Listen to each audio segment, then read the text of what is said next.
Il est 12h30.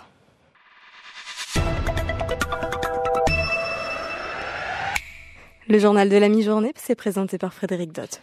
Bonjour Erika, bonjour à tous. Et dans l'actualité de ce samedi 3 décembre, d'abord le Téléthon. Déjà plus de 4 000 € de dons récoltés localement grâce aux promesses effectuées au 36-37.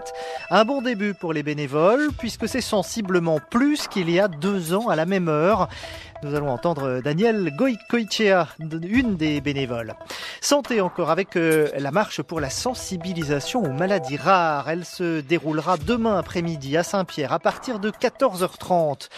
Tout à l'heure, Roger Guichaud, le secrétaire de l'association, va nous préciser l'objectif de cette marche et son lien avec le Téléthon. Et puis nous faisons ce midi un voyage plus au nord, de l'autre côté de l'île de Terre-Neuve, afin d'observer la reprise notable des stocks de morue cette année. C'est du jamais vu depuis le moratoire de 92, mais peut-on pour autant espérer une levée de ce moratoire? Reportage de nos confrères de Radio-Canada à la fin de ce journal. Et on reste au chapitre de la santé et des maladies rares, Frédéric. Oui, vous le savez sans doute, demain, une marche est organisée à Saint-Pierre par l'association pour la sensibilisation aux maladies rares, orphelines et auto-immunes à Saint-Pierre-et-Miquelon. Ce rassemblement à but non lucratif débutera demain donc à 14h30 au moment de la clôture du Téléthon en métropole. L'objectif de cette marche et son lien avec le Téléthon, je vous propose d'entendre la réponse de Roger Guichaud. C'est le secrétaire de l'association. Ça n'a pas de lien direct avec le Téléthon, mais c'est une action qui est réalisée en France, à Paris, depuis de nombreuses années, et qui est une marche qui est là pour appuyer les actions du Téléthon, pour rappeler aux gens qu'il faut, on va en profiter, qu'il faut donner au 36-37. Pourquoi organiser cette marche ?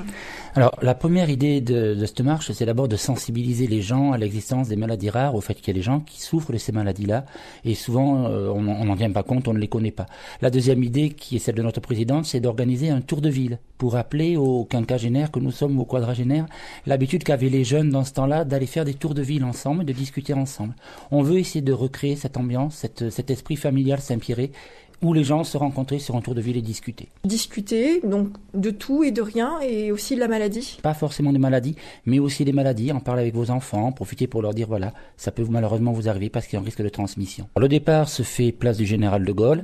C'est le tour de ville. Donc pour être plus clair, on monte la rue du Maréchal Foch jusqu'au croisement avec la rue de la Mairie qui s'appelle la rue de Paris. On descend la rue de Paris jusqu'au croisement avec la rue Maître Georges Lefebvre. On redescend la rue Maître Georges Lefebvre jusqu'à arriver place du Général de Gaulle. Et là, si le temps le permet, on prend un petit chocolat chaud entre nous, histoire de discuter un petit peu. S'il y en a qui veulent venir avec leur fauteuil et être poussés par un membre de la famille, ils peuvent, parce que c'est vraiment à la marche familiale, tranquille. Venez avec vos enfants, les trottinettes, les chiens.